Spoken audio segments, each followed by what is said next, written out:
Hello everyone, welcome to the white board. पिछले video में हमने डिस्कस किया था एचसीएफ के बारे में और आज की इस वीडियो में हम एलसीएम सीखने वाले हैं आसान तरीके से। एलसीएम का जो मतलब होता है, एलसीएम इसे हिंदी में हम लोग कहते हैं लघुत्तम समापवर्तक और इंग्लिश में कहते हैं एलसीएम। एलसीएम का फुल फॉर्म है हमारा लीस्ट कॉमन मल्टीपल।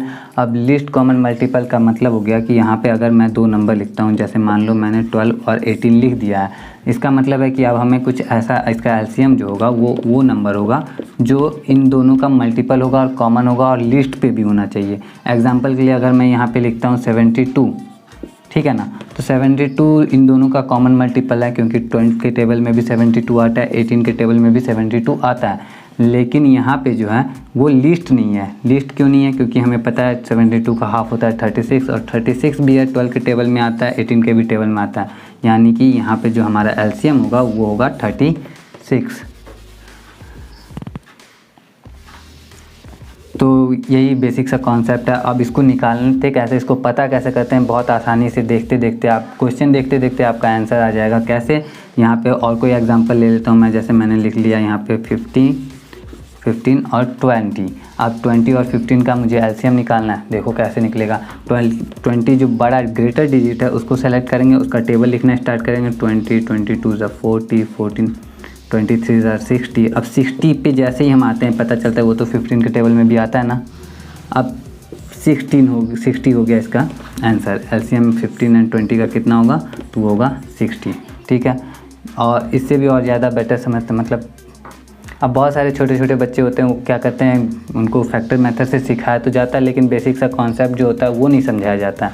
तो वो बेसिक सा कॉन्सेप्ट समझ लो। जैसे मान लो कि मैंने किसी बच्चे को बोला कि 16 एंड 20 का एलसीएम पता करो। अब जैसे यहाँ पे मैंने एक एग्जांपल ले लिया 16 एंड 20 का, तो अब 16 एंड 20 का एलसीएम निकालना है, बहुत आसान होता है। लेकिन अब कई बार बच्चे गलतियाँ कर जाते हैं। गलतियाँ कुछ ऐसे होंगी कि उनका एलसीएम कुछ आ जाएगा, कुछ भी आ सकता है। जैसे मान लो मैंने यहाँ पे 30 लिख दिया, 40 लिख दिया, कुछ भी उसका आंसर आ गया, क्योंकि गलती से कुछ भी आ सकता है ना।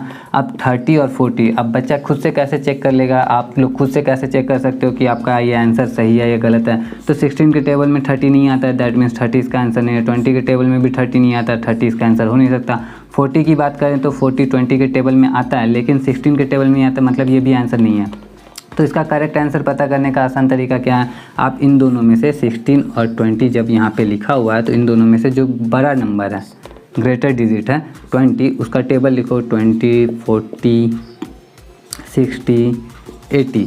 80 लिखने के बाद हमें पता चलता है वो 16 के भी टेबल में आता है, 20 के भी टेबल में आता है।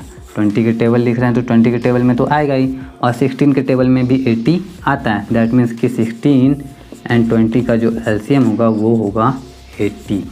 उम्मीद है आप लोगों को समझ में आया होगा। और यही छोटा सा बेसिक सा कॉन्सेप्ट होता है एलसीएम का। अगर कोई बहुत बड़ा नंबर हमारे सामने लिखा हुआ है, एग्जांपल के लिए मैं यहाँ पे लिख लेता हूँ 400 एंड 500। अब इसका एलसीएम निकालना। अब इसमें देखो 2 ज़ीरो लगा हुआ है ना साथ में, इन दोनों ज़ीरो को कुछ देर के लिए सपोज करेंगे कि यहाँ पे नहीं है, तो 4 एंड 5 का एलसीएम निकालेंगे। 4 और 5 का एलसीएम होगा क्या?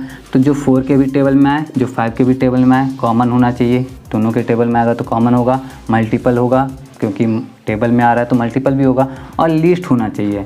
अब बहुत आसान है। 20 हमारा 4 के टेबल में भी आता है, 5 के टेबल में भी आता है, और 20 से लिस्ट कोई नंबर ऐसा नहीं होता जो इन दोनों के टेबल में आए। यानी कि इन दोनों का जो एलसीएम है वो 20 है। यानी कि आप अगर यहाँ पे 400 जो और 500 का जो एलसीएम होगा उसमें भी 2 ज़ीरो ऐड हो जाएगा और वो हो जाएगा 2000।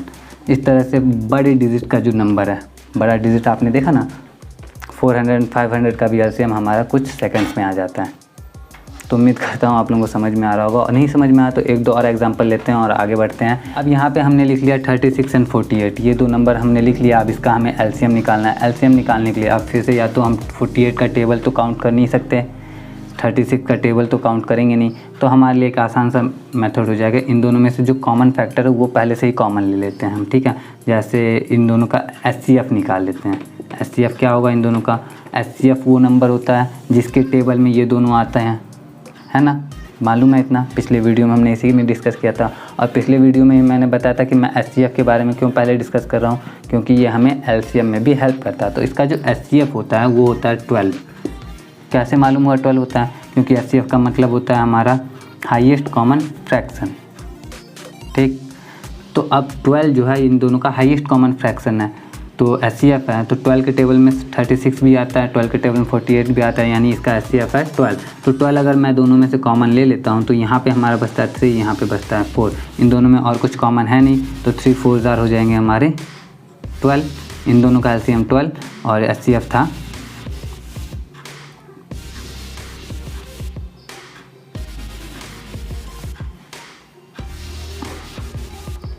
इन दोनों का हमारा LCM 12 आ चुका है, और 12 में मैं 12 से मल्टीप्लाई कर दूंगा इस वाले कॉमन 12 से, तो हमारा आ जाएगा 144, और 36 और 48 का जो LCM होगा वो 144 होगा। अब इसको चेक कर लेते हैं एक बार पुराने फ्रैक्शन वाले मेथड से। तो 75 72 दूना 144, और इस तरह से हमारा LCM आ गया है 144, 36 और 48 का। तो बस यही छोटा सा बेसिक सा कॉन्सेप्ट था LCM का। उम्मीद करता हूँ समझ में आ गया, और नहीं समझ में आया तो कमेंट करना, और भी ज़्यादा डिटेल में इसको समझाया जा सकता है। और समझ में आ गया हो तो वीडियो को लाइक कर देना। मिलता हूँ मैं आप लोगों से नेक्स्ट वीडियो में। Till then take care of yourself and study hard.